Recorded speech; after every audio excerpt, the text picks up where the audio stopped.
Yo, what up, Street Talks? Eric Kim. Alright, the thought. Why is it that I'm so sensitive to light? I love natural light so much and stuff like that. So, some quick turbo thoughts.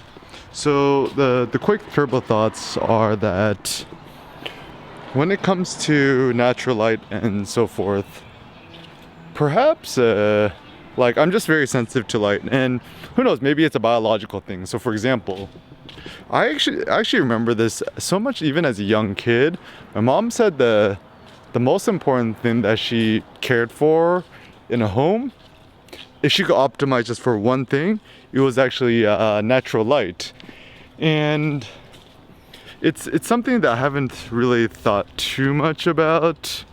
I mean, I kind of knew that natural light was important to me, so I just went from a one bedroom studio apartment, 300 square feet with insane amounts of natural light to a freaking mansion apartment, like 2 bedroom, 2 bath, 1,800 square feet with essentially like zero natural light. And I've actually think that the tiny studio apartment with more natural light actually made me much happier and more energized than even having a huge house with no natural light. And why is this important to me? So, I mean, there's a reason why a lot of ancient religions think of the sun as, a demigod essentially. And I think what it is about natural light is that with natural light, I mean, certainly energy could not exist without the sun. The sun is the source of all, life on planet Earth and beyond. You think about all of our food and stuff.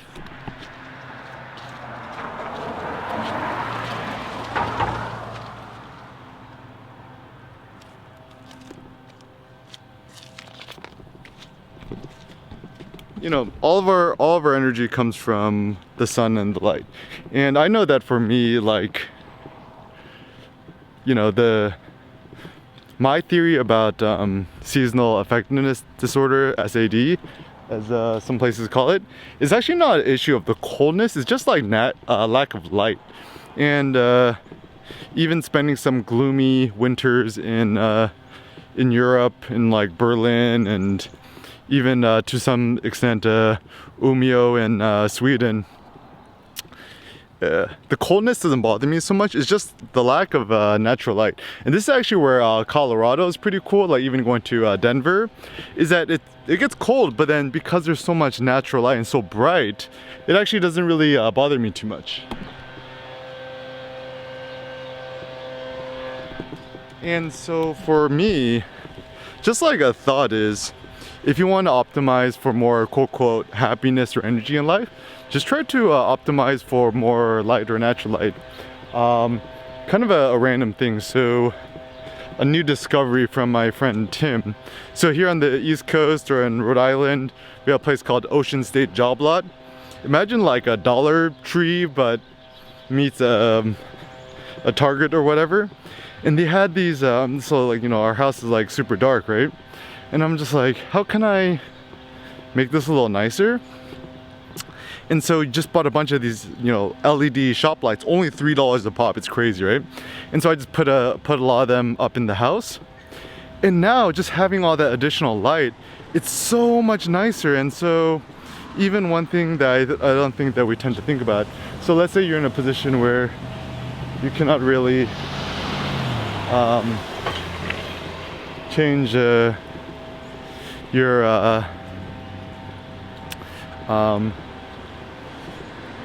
your environment and stuff like that, but it does seem actually one thing you could change and affect and influence is the amount of light in your home. So let's say you don't really like your house too much, just buy a shitload of these like LED lamps or happy lamps or the strip lights or whatever, and just try to do like some sort of like interior design, but like interior light design. I mean, I don't know if this is even a thing. Light design is, even photography, right? It means painting with light or graphing with light or writing with light. So without light, photography couldn't exist, right? And even one thing I really do appreciate about VR experimenting with Oculus Rift S and stuff like that, is when you put on the goggles, each of your eyeballs, you're just shooting fucking bright light into each of your eyeballs, the whole thing above your head. And so the irony is, after doing VR, and I take off the helmet, and I'm back in the natural world without the, you know, VR headset on, the real world seems so like grim and whatever, because it's the rest of the dark light is so dark, so much darker than the rest. So I think even like, was it Goethe, or I think it might have been the German philosopher Goethe, poet, who when he apparently when he was about to die, or his last words were like, he's on his deathbed, he tells the assistant more light to open up the blinds more. And so yeah, I think the more light we can have, the better. So when designing your environment, your homes, your offices, whatever, just try to optimize for more light. I mean, even one thing I really loved in Vietnam is, you know, and this is one thing I kind of don't like about America. There's just too many of these like building regulations, and truth be told, like all these contractors and stuff, they're just kind of like the mafia. In Vietnam, there's really no rules when it comes to construction, safety measures, whatever. But the upside is when they build structures or homes or apartments or coffee shops, they put they could create these huge, like essentially glass houses, like the coffee shop and the coffee house signature in I think in Saigon. It's like, imagine like 5 stories, nothing but like floor to ceiling glass structures with insane amount of natural light. And every time I do work in there, I just feel so energized. And similarly speaking, like even currently being here in Providence, right, it's kind of hard for me to find patches where there's just like nothing but light surrounding me. And maybe it's, I don't know, because of the tall buildings in some places or the structures, not sure, but more light is always better.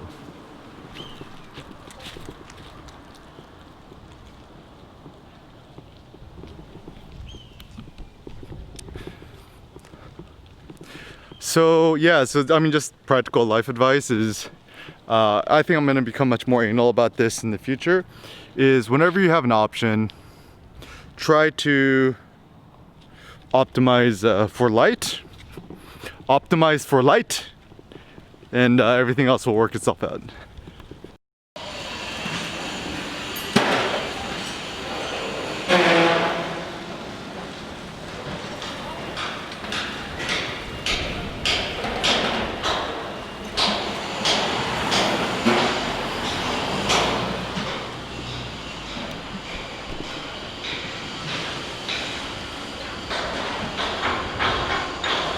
Yo, what up, street dogs? Eric Kim. Alright, the thought. It's kind of cool that photography is free. So this is kind of finding inspiration from Elon Musk. So I mean, if there's one thing that I want to become, essentially like the Steve Jobs, the Elon Musk, or the Kanye West of photography. Now, what I find so awesome about, you know, Elon Musk and his vision about the future and superchargers and Teslas and stuff like that is this notion of superchargers, especially the Model S's, where you get it for free.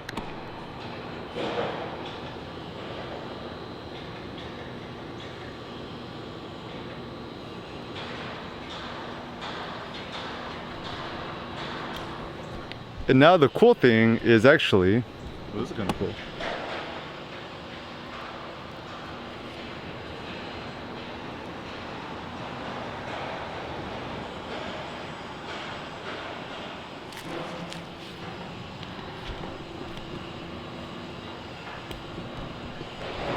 So essentially the notion, which is actually pretty cool, is that photography is free. And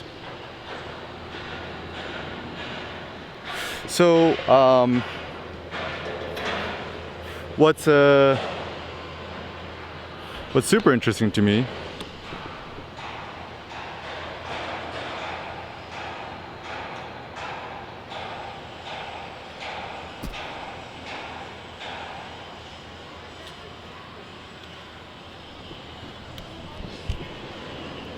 is that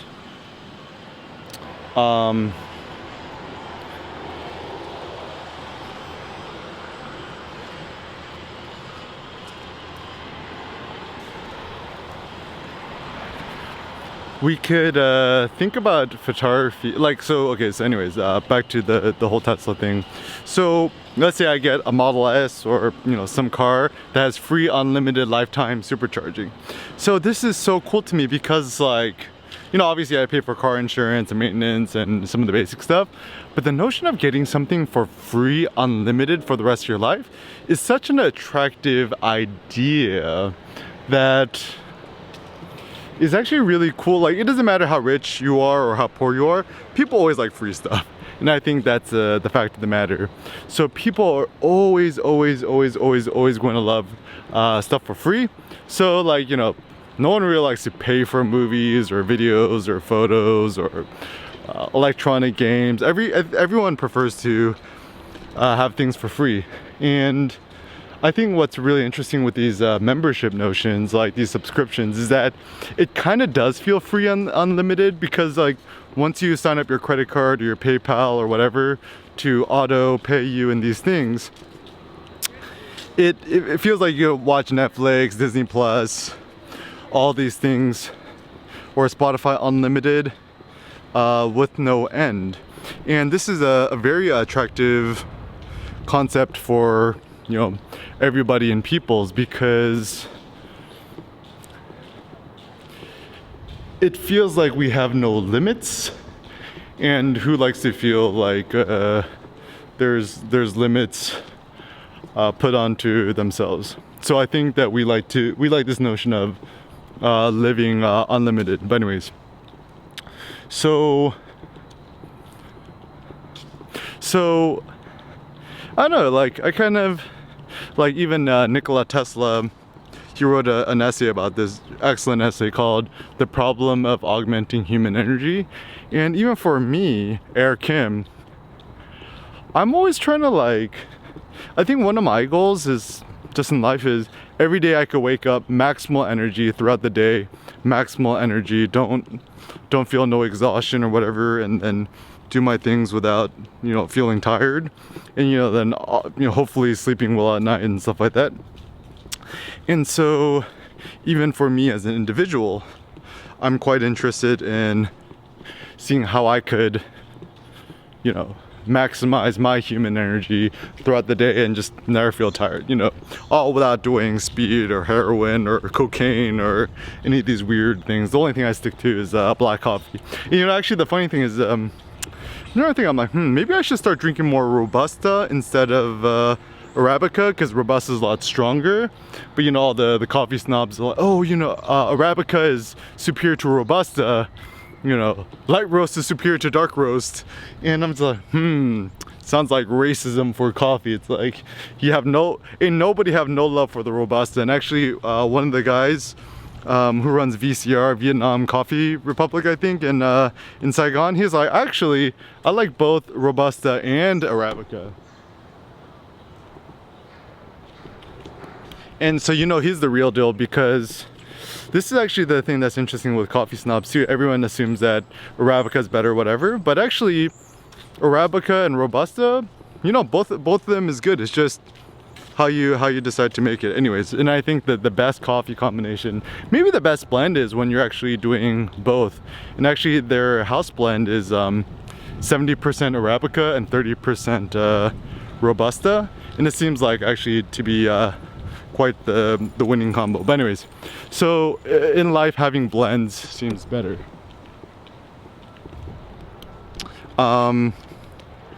Anyways, going back to this notion that photography is free unlimited. So I think this is, so I just got, you know, Verizon Fios gigabyte internet at the house, and I'm super happy about that. And one of my great joys is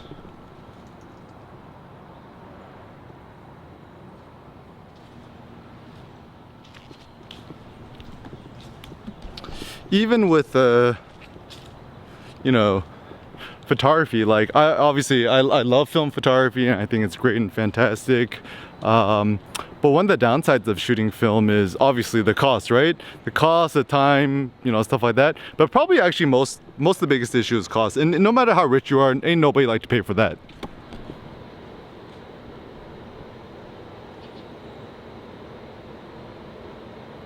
To the men of Brown who in the World War gave their lives that freedom may endure. Nice.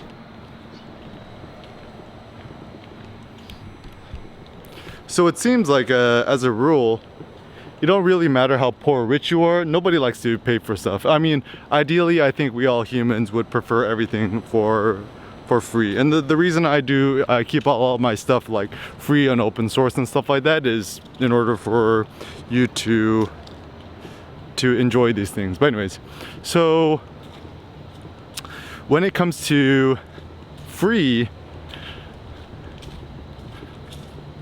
like I could be shooting this 4K 60 FPS video, and obviously the video files are huge. Like a 10-minute clip of this is probably like 10 gigabytes, but now that I got files at the crib, I can upload that in like freaking like 2 seconds, which is awesome for me, because that means that in theory you could extract this 4K video, and if there's a certain still that you like, you could just pause it, extract the 4,000 pixel wide image, which is like more than enough that you need.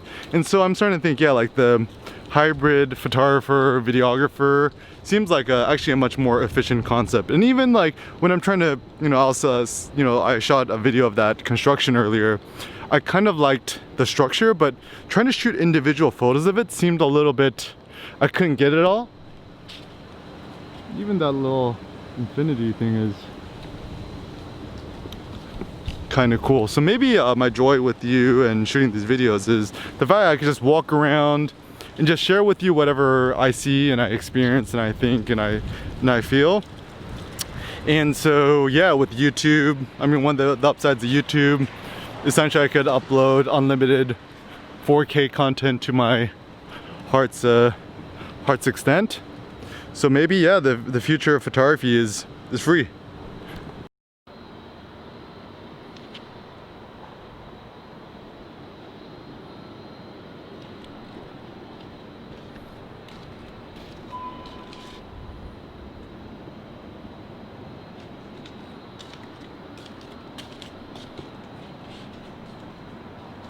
The more textures and patterns, the better.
Oh my, how the weather changes so quickly. What happened to all my light? It's good to always go out and get a walk whenever you can when the light's good. Sometimes the light will shine up, sometimes it won't. So more light. The more light, the better. So it seems in life, when you could optimize for more light, more lux, summa lux, the better.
Descubrir lo que es la pasión. Atrévete y escápate conmigo. Casi no.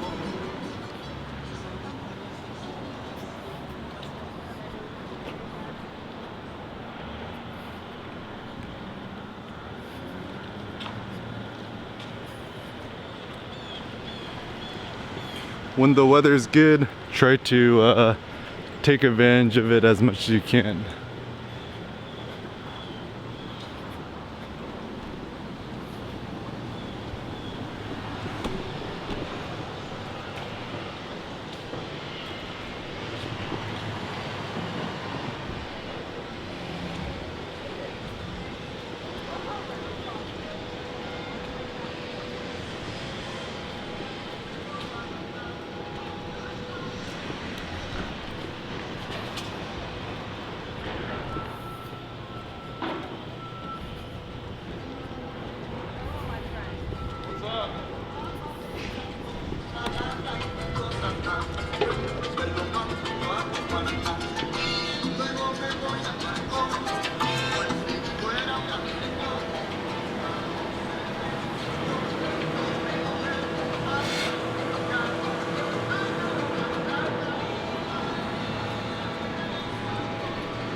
So it's always fun to look for colorful, funny backgrounds, right?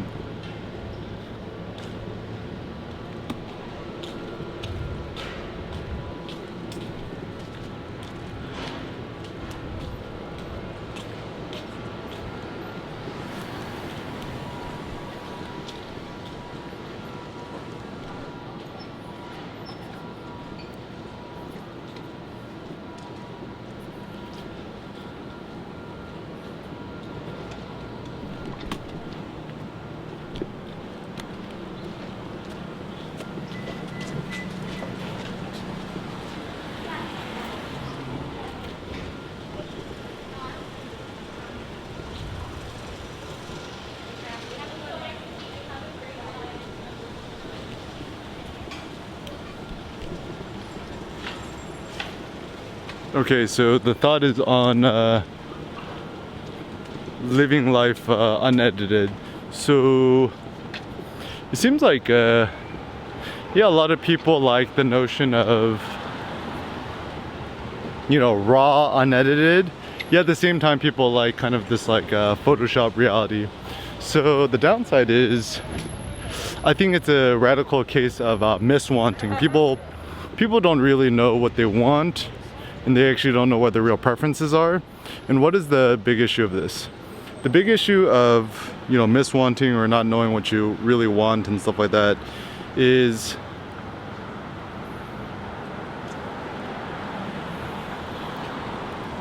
you start to think about your life and you pursue what you don't really care for.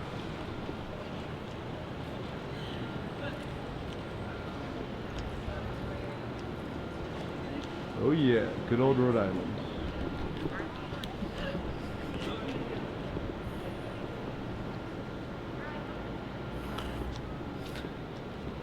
So yeah, it seems that like when you're living a life that's more unedited, yeah, it's a much more interesting, fun life.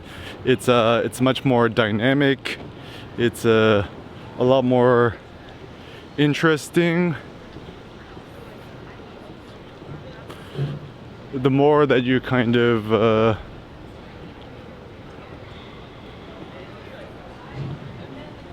pursue life, where you're just trying to, like, you know, essentially quote unquote Photoshop a reality, it seems more boring.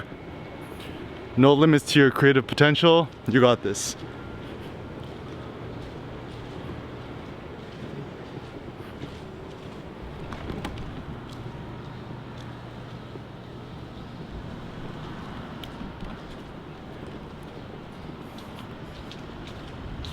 And it does seem that in life, having this like calm Zen zoning is one of the supreme feelings.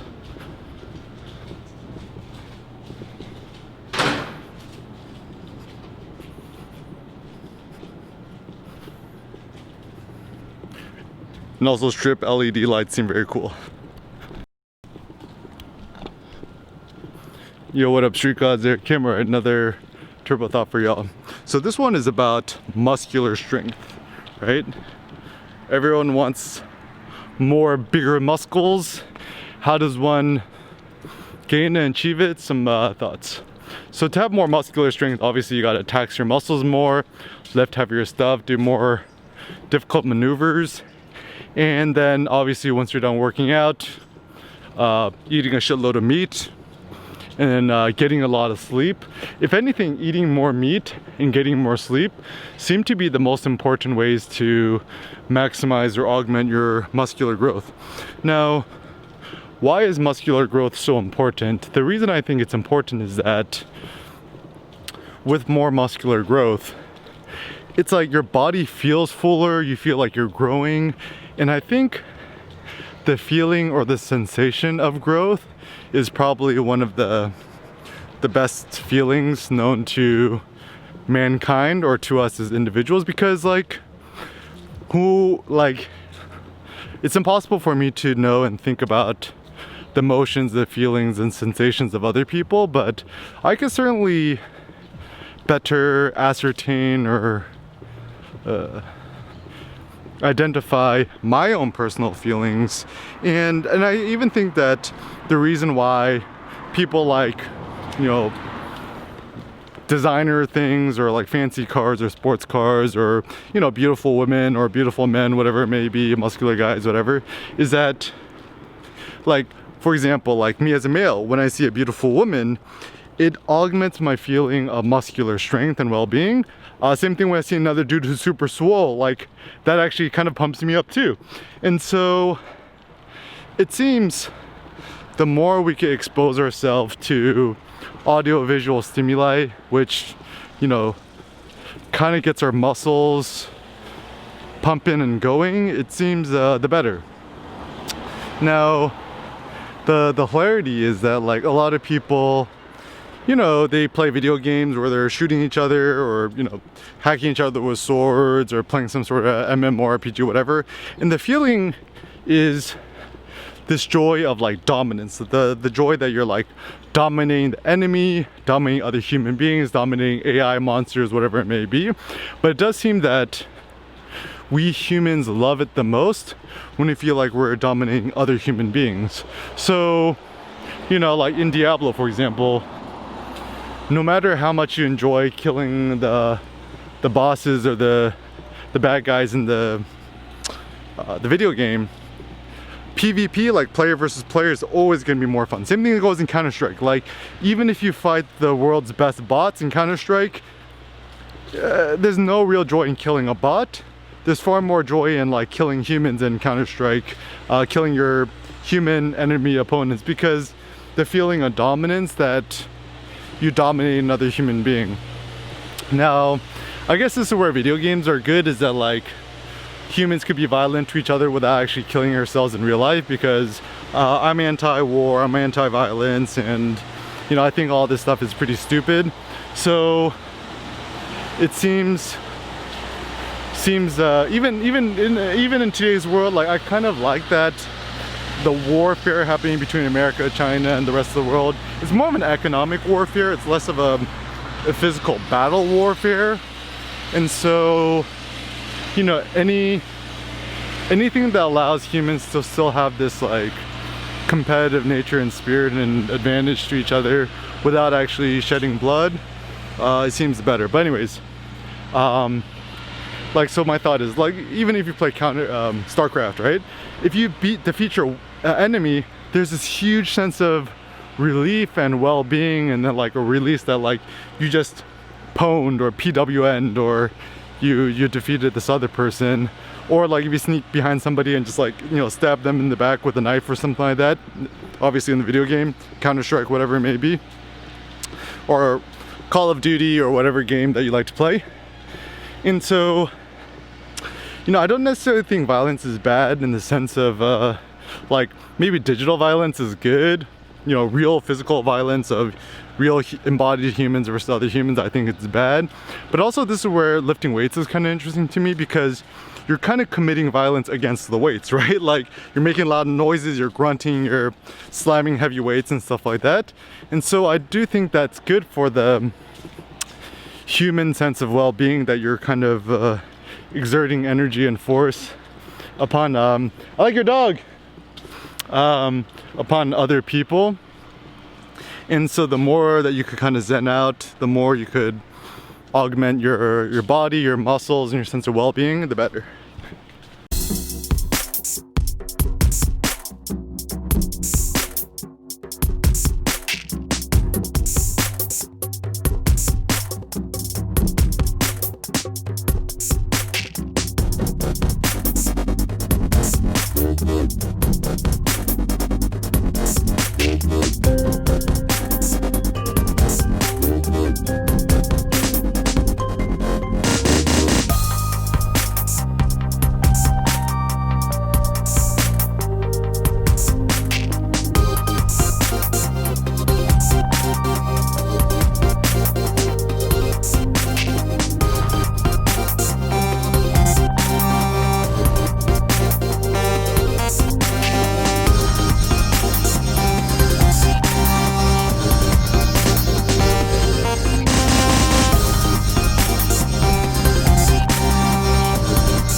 Yo, what up, street dogs? Eric here, the thought.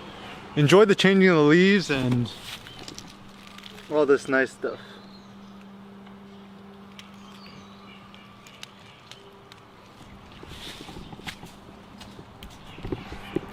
I think, yeah, in the real world, in embodied reality, there's so much rich and great visual stimuli. I find doing this like 4K, 24 FPS, a fun cinematic way to enjoy all the small details of all these little random things.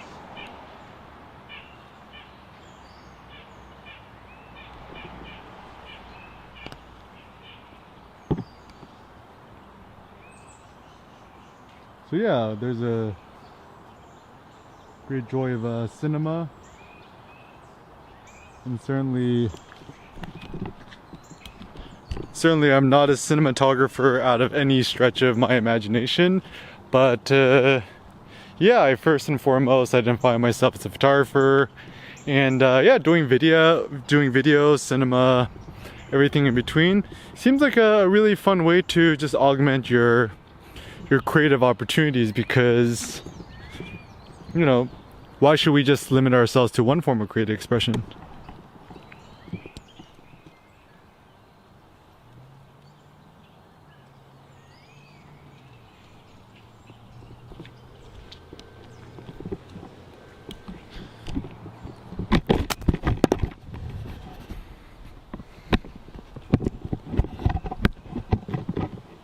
Yeah, and I do find that being able to zen zone it out is pretty fun.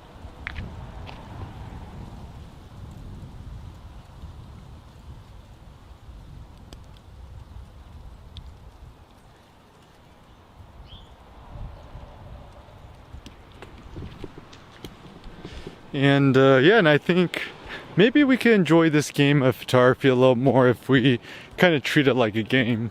So what are fun aspects of games? You know, you gotta kind of aim, point, and shoot. So, you know, like any good FPS game, it requires skill. It requires like hand-eye coordination and the like. And I think that's what we like too.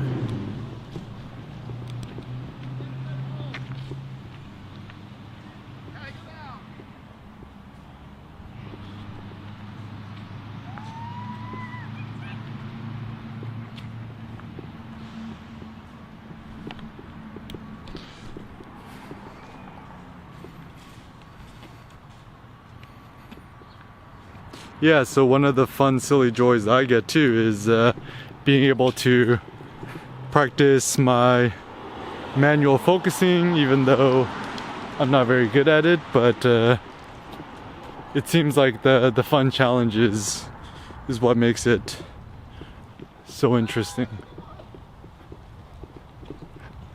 And yeah, before it gets too cold, it's nice that insofar much as we can still go out and just like look at the changing leaves.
Come on.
Good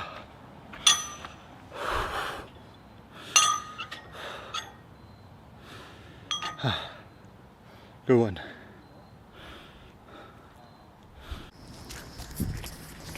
Yo, what up, street dogs? There, Kim, the thought. This one is about color photography. So why color photography versus black and white? So one of my ideas is the great thing about color photography is that it actually provides more visual stimuli. So consider a color image or a video has more information than a black and white one, and perhaps that stimulates our eyes more. And we all know that we humans and other animals are very sensitive to colors, and so colors like red, yellow, orange kind of awaken us. Colors that are a lot cooler, like purple, blue, green, kind of tend to calm us. So the psychology of colors is very interesting to me, and I think also a very important one. And it seems that the more we could integrate color into our photography, the better. Because the more we have, for me, like one of the things I love about photography is that photography is a motivation and a stimulation to myself and to my own eyes. And so the more that I can make images that enliven me and also enliven others, the better. And I think images or things or artwork that gets our heart racing or kind of gets you moving is good. Anything that tends to depress you, slow you down, or hold you back tends to be bad. And so when it comes to your color photography, I say, go for the extreme juicy colors, cultivate a color aesthetic, which doesn't have to be true to life because we got real life for that. So I would actually encourage you to use false colors. So like I'm a huge fan of the cross-process color, either in film, obviously, or digital. And so even using the cross-process filter has been a very good way for me to create images that stimulate me. And how do you know whether your photos are good? Is if you look at your photos and they bring you joy.